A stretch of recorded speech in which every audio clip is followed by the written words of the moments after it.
Troubleshooting in ClassCart is now a lot easier thanks to the event log.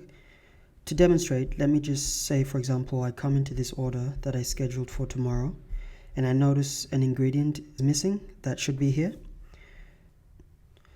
I can click on this icon in the top right corner of the order, and basically anywhere I see this icon pop up means if I click on it, I will get an event history for the item that I just clicked on.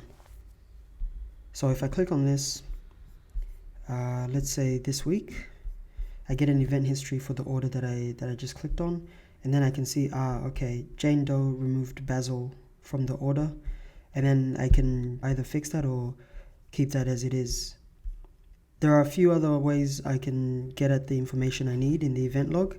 You might have noticed I changed the date range. I can set the date range to within the time I want to see events for. There are some preset date ranges, or I can click on the date and set custom start and end date. Currently it's showing events for the order with the given ID. This is the order that I just clicked on.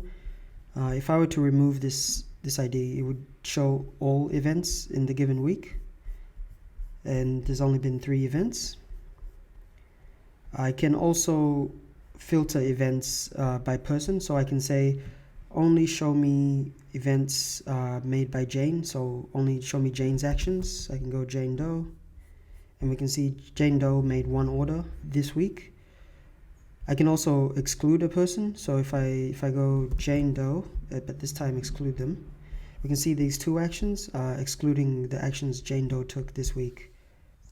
And that's how the event log can help you troubleshoot if you ever find something is amiss